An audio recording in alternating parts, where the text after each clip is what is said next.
am finally going to be breaking down the T10 V3 head unit for the 5th gen 4Runner. I have been waiting about a month and a half to really give this a solid review and know the ins and outs. If you recall from the Dasta head units, I waited about a month and a half to give my full review. So I want to give the T10 here, the most popular one on the market. So I've been very excited to be able to have this unit and go through the system and really learn to understand it. So with that said, let's go ahead and jump into the T10 V3 knobless. Here we are. This is the T10 V3 knobless. And right off the bat, I just want to say that this is probably the best looking head unit from the stock to the Dasta. This one so far is my favorite looking.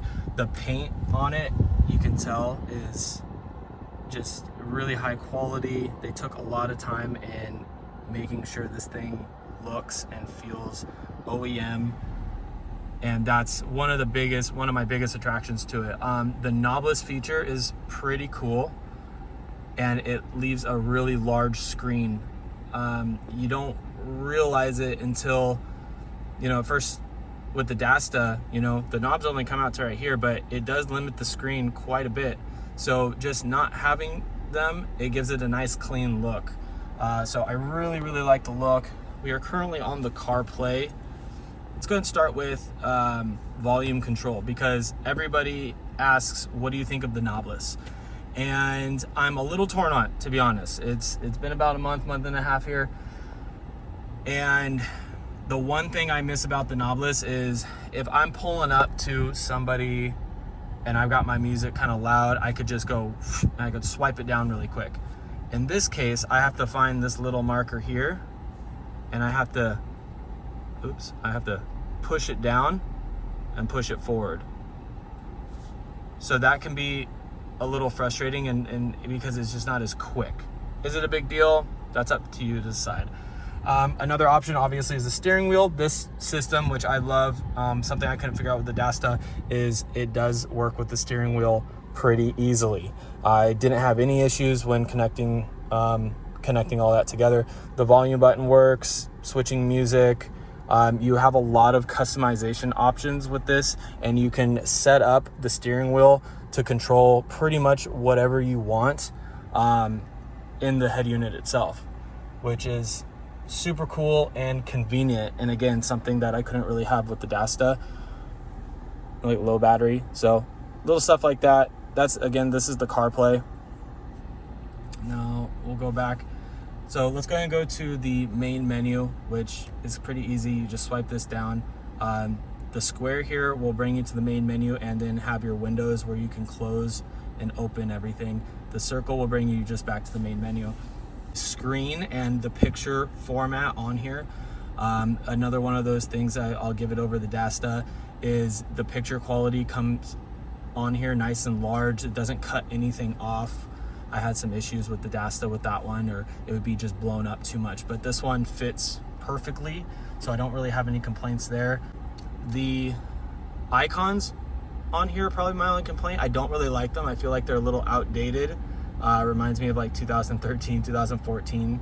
Maybe I haven't had an Android since then, so maybe it's all just the same. I could be wrong, but whatever. It just reminds me back when I had an Android. I have an iPhone now, so I'm kind of out of the loop when it comes to icon popularity. And another thing is it's just one screen. That was one thing I did like about the Dasta, is that there's multiple screens right off the bat.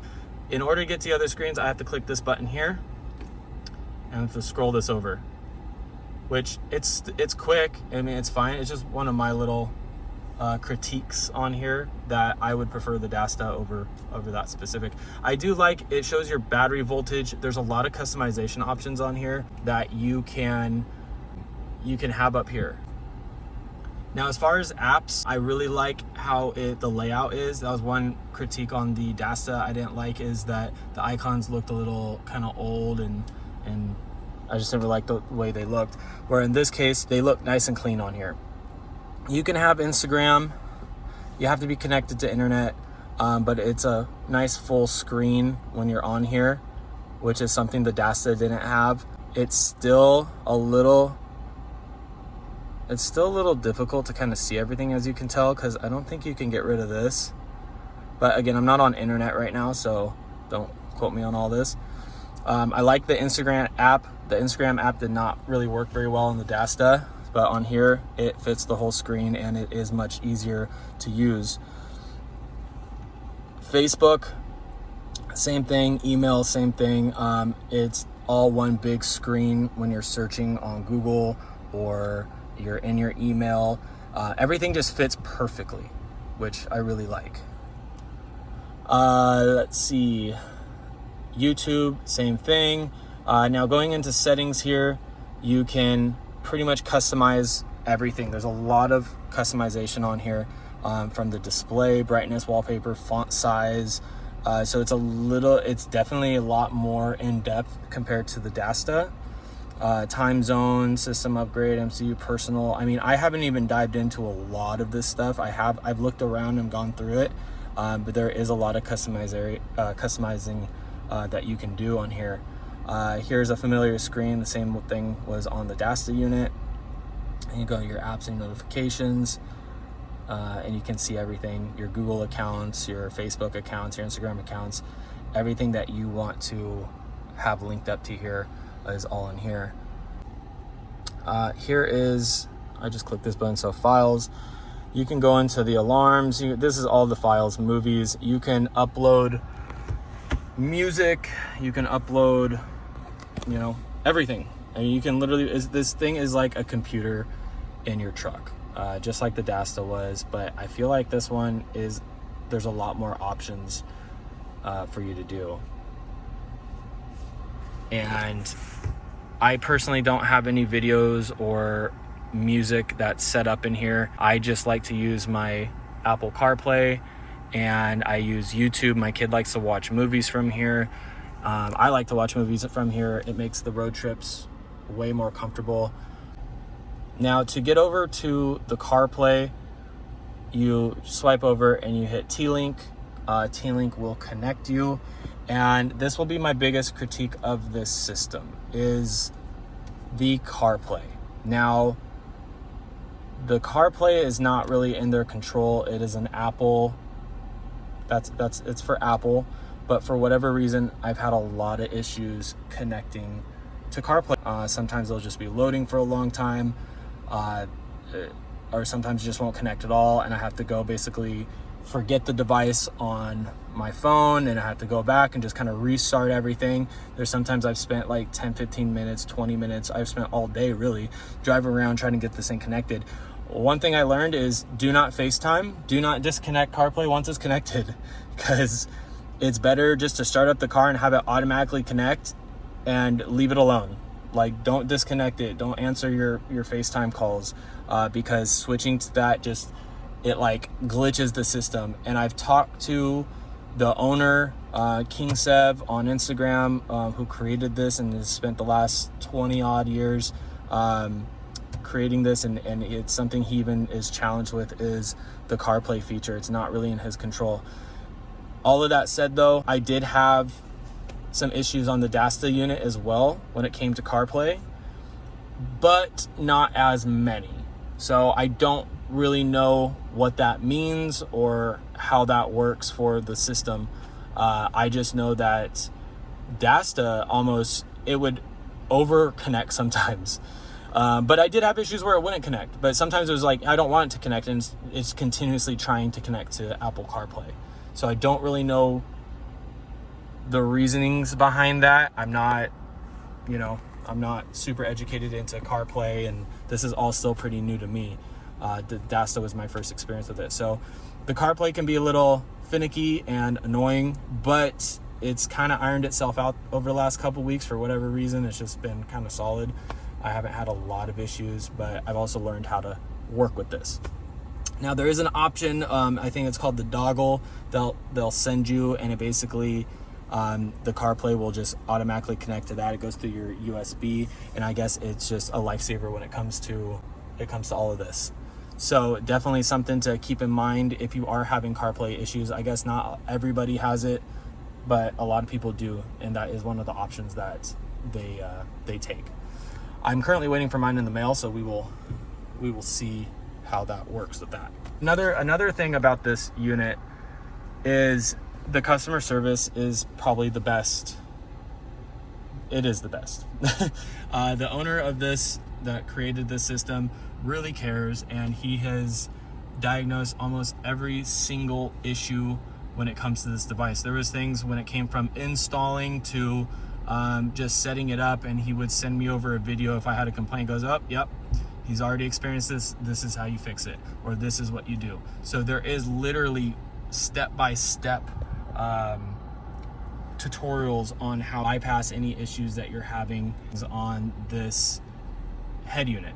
And I mean everything. There's a whole Facebook page that is dedicated to this system with new users and users that have had it for a long time, and they're there to help you. So the customer service part of this is phenomenal. Let's see, so one more critique here on the main screen. This button here, for whatever reason, looks like it's settings to me. It's the equalizer, and it drives me crazy. I constantly push it for settings. Even though settings is right here, for whatever reason, like, I have to push this button. If I had my way, I would be able to customize this front screen. That would be super cool to do. Where on the Dasta, you couldn't do that either, but at least you could customize other screens on specific apps that you have. This one, everything's kind of frozen there, and again, not a big fan of the icons. So one more issue that I was having with the head unit itself is people being able to hear me. That's been an issue with the when it's connected to Carplay and when it's not connected to Carplay. It's not as bad when I'm just connected to the unit itself without Carplay, but there has been, I actually just used my phone on speaker. So I don't know if it's something I did wrong with connecting it, but it is an issue that I've been running into with the T10, is people being able to hear me clearly. My buddy tells me it sounds like I am talking through a walkie-talkie. All right, and I think that's about it. It's a solid unit. Do I like it more than the Dasta? That is what everyone is wondering, and what they message me and say, which one do you like more?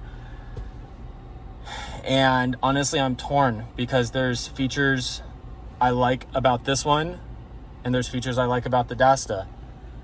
I would probably have to give it to the T10 unit, just because honestly how it looks. I mean, look how beautiful that screen is. The setup was super easy on it. Because there's step-by-step tutorial on everything you want to do with this head unit. So it makes it really easy. My only critique, my major problem with this is the CarPlay. The CarPlay is a major problem, but that's not really in the head unit's control. So for me, I would have to pick the T10 V3 here. You get used to the knobless, and it's just a beautiful large wide screen. It fits, there's no gapping anywhere. The paint on it is just perfect. So yeah, that's my that is my review for the T10. I love the unit, I love the way it looks. We kind of went through the system. If CarPlay was not as finicky, I think this would be a solid 10 out of 10. I'm gonna give it an 8 out of 10 personally. I think it's a great unit. It definitely, in my opinion, outweighs the Dasta. There's a lot of things I like about the Dasta. There's just a little bit more I like about this unit personally. So this is the one that's gonna be staying in the truck. I do have a review coming out with another head unit. So I'm gonna be doing a video of a side-by-side comparison from the stock to the Dasta to the T10 V3, and then this new one. I'm gonna keep a surprise. Check out my Instagram and keep an eye out for that. So that video is gonna be coming shortly, and I'm excited to put it up to the test versus the number one, which is the T10. This is the top of the line in the 5th gen head unit. Anyway, I hope you guys all enjoyed the video. If you have any suggestions, feel free to leave them in the comments. Like, subscribe, it helps the channel. I am still growing it, so please help the algorithm however you guys can. And if you have any suggestions, again, let me know. So see you guys in the next one.